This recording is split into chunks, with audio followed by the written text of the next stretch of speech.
Hello friends. तो आज मैं आप लोगों के लिए एक नई कहानी लेकर आई हूँ। इस कहानी का नाम है उस लड़की का भयानक सच। आज ही मैं नए शहर में आया जहाँ मेरा कोई भी दोस्त नहीं था और इस बात से मैं बहुत ज़्यादा बेचैन था। इस शहर में मेरी पहली नौकरी है और मैं जिस मकान में रहने आया हूँ वो आज से लगभग 50 साल पुराना है, जहाँ की दीवारों में एक अजीब सी तस्वीर लगी हुई है जो किसी रोती हुई लड़की की है। मुझे यहाँ आए कुछ घंटे ही हुए हैं, लेकिन मैं समझ चुका हूँ कि ये घर मेरे लिए सही नहीं होगा। बड़े ही उम्मीद के साथ मैं इस नए घर में आया था कि यहाँ से मैं अपने नए काम की शुरुआत करूँगा, लेकिन घर में आते ही मुझे एक बेचैनी महसूस होती है जिसे मैं किसी से कह भी नहीं सकता, क्योंकि इस शहर में आने का फैसला सिर्फ मेरा ही था। जब भी मैं अपने कमरे में लगी उस तस्वीर को देखता हूँ तो मेरे दिलो दिमाग में हलचल पैदा हो जाती है जो कहीं न कहीं मुझे और भी बेचैन कर देती है। जैसे ही मैं ऑफिस का पहला दिन खत्म करके घर आया तो मैंने देखा कि मेरा घर,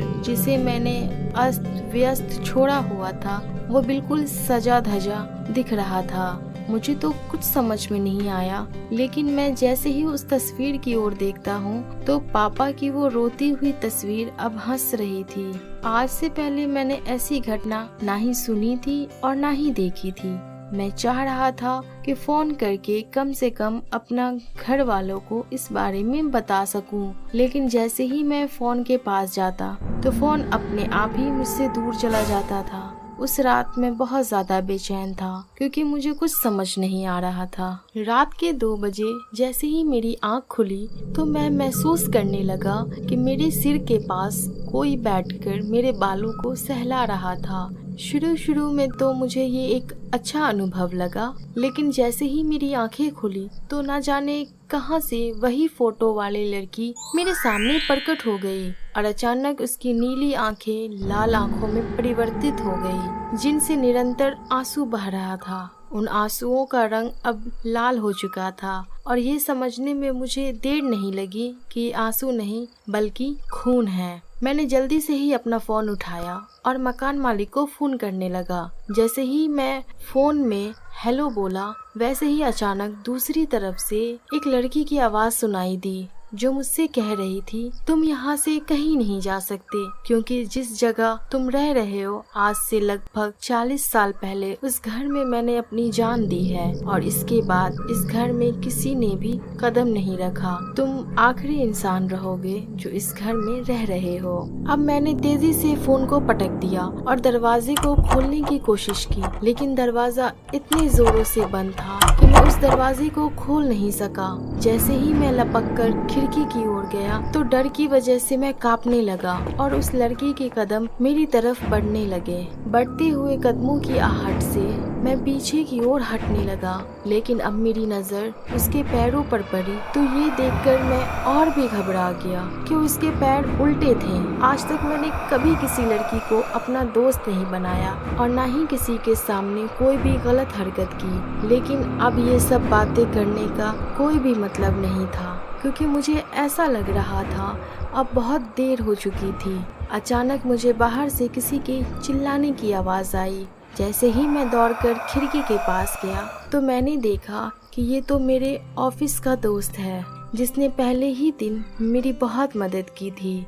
मैंने जब अपने घर का पता दिया था तो वह बार बार मुझे आवाज दे रहा था। मैं उसे खिड़की से ऊपर आने के लिए कह रहा था, लेकिन मैंने ऐसा महसूस किया कि वो ना ही मुझे देख पा रहा था और ना ही सुन पा रहा था। कुछ ही देर में मैंने महसूस किया कि मेरे ऑफिस का दोस्त अचानक सड़क पर गिर रहा है और उसके आसपास भीड़ मौजूद हो चुकी है। कुछ ही देर में मुझे पता चला कि उस दोस्त की मौत अचानक हार्ट फेल होने से हो गई है। मैं जोर जोर से रोने लगा क्योंकि मेरा दोस्त सिर्फ 25 साल का ही था और उससे दोस्ती हुए सिर्फ 1 दिन ही हुआ था। अचानक फोन बजने लगा जिसे मैंने पटक दिया था। मैंने कुदरत का करिश्मा सोचकर उस फोन को उठाया तो उधर से वही लड़की की आवाज सुनाई दी। अब और किसी को बुलाने की जरूरत नहीं है, वरना उसका भी अंजाम वही होगा जो तुम्हारे इस दोस्त का हुआ है। बस उसी समय धम से सारे खिड़की और दरवाजे बंद होने लगे और मैं डर के कारण बहुत ज्यादा कांपने लगा और मेरी नजर उस तस्वीर पर पड़ गई जिस पर लड़की की फोटो थी, लेकिन उस पर वही लड़की रोती हुई दिखाई दे रही थी। मुझे ये सब समझ में नहीं आ रहा था क्योंकि बार बार तस्वीर अपना रूप बदल रही थी।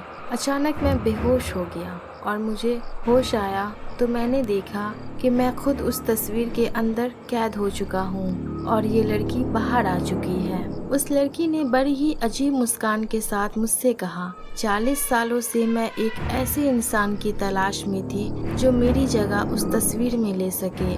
आज मेरी तमन्ना पूरी हुई और आज के बाद मैं आज़ाद हुई।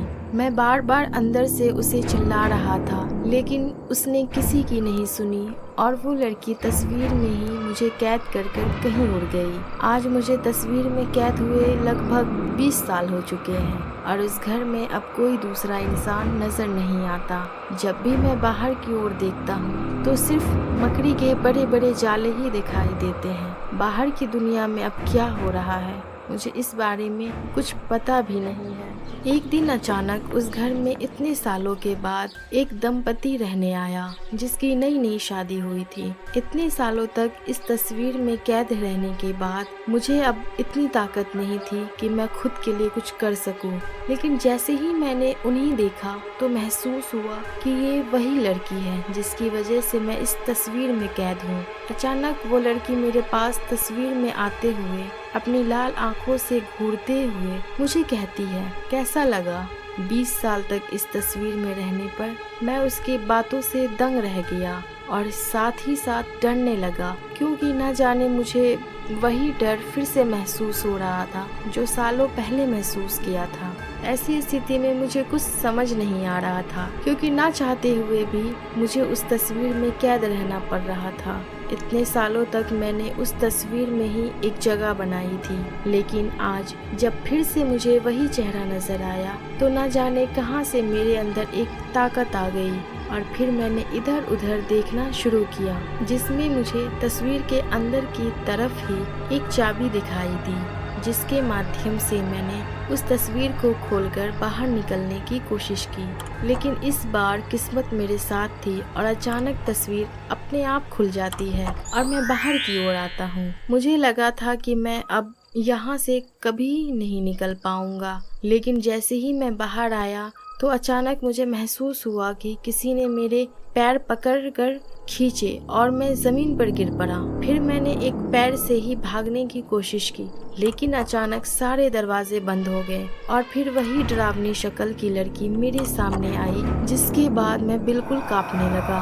तभी मैंने पूरी ताकत से बाहर की ओर जाने की कोशिश की और मैं सफल हुआ। जैसे ही मैं बाहर आया तो मैंने देखा कि वो पूरा घर जलकर भस्म हो गया है और मैं फिर से अपने 20 साल पुरानी उम्र में चला गया।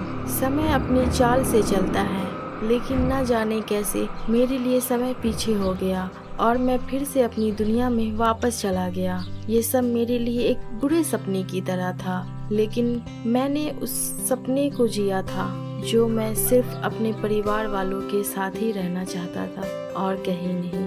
अगर आपको हमारी कहानी पसंद आए तो इसे लाइक करें, सब्सक्राइब करें और शेयर करना ना भूलें। Thank you.